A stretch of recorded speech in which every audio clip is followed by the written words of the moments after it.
Okay, it's Jen again. I am wearing my crazy Hideous Sun Demon t-shirt. I don't know if you can see the back of it.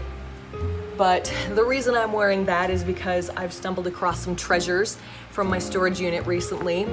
I found this comic book, The Man from Planet X, which was one of the movies that my grandpa did.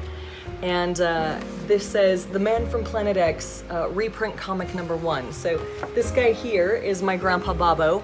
Anyway, tucked inside this comic book, I found this letter from him to me. He had this fantastic top hat, the kind that actually like crushed down and then popped up. And I wanted to borrow it for a party one time. And he was kind enough to let me borrow it, but gave me the entire history of it. Anyway, this is me and a friend of mine wearing the top hat. Maybe you can see it. I'm wearing a King Sisters gown. He's wearing Bobo's top hat. It was for a big costume party. But anyway, this is dated July 4th, 1992, and it's typed, so he took some time with this one. Dear Jennifer, just a brief note to say you are welcome to borrow my top hat for your party. Thought you might appreciate knowing a little of the background about this 55-year-old souvenir headpiece. Keep in mind this was 1992 that he wrote this. Yes, I was 17 years old, my last year in high school, working in a men's clothing store after school for 25 cents an hour.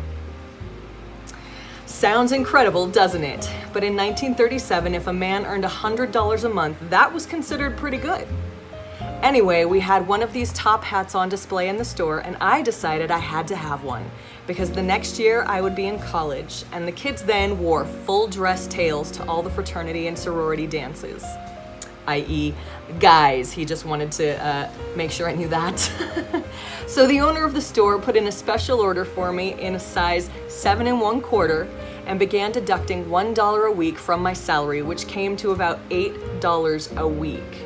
$1 a week from my... Anyway, as you can imagine, it took quite a long time for me to get it paid off.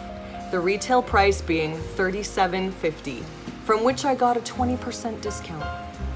Well, when it finally arrived and Mr. Newbill, the store owner, let me take it home before it was all paid for, as I was invited to dance down at the University of Oklahoma the coming weekend.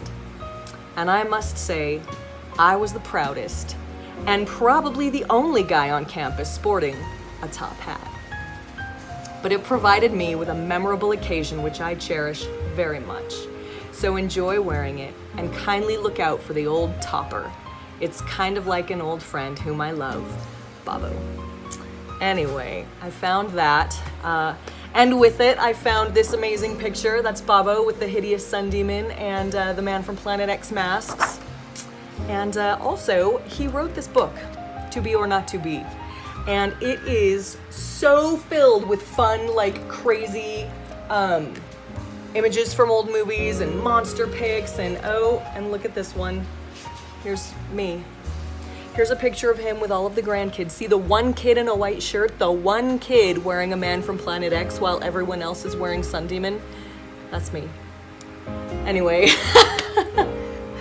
I love history. I always have. And of course, when it's family history, it's even a little bit more fun. But my grandpa Bobo was a pretty cool guy, and I love that he wrote that letter out for me. We've recreated this t-shirt that I'm wearing. I'm gonna put a link to it in the explanation of this video. But Halloween's coming, go buy one. They're super fun. If you've never seen the Hideous Sun Demon, you have to. Dad's cousin Zan is in it as a little girl. She's super cute. I think my great aunt Donna's in it. My great grandma Pearl is in it for a split second. But yeah, it's a classic, so enjoy.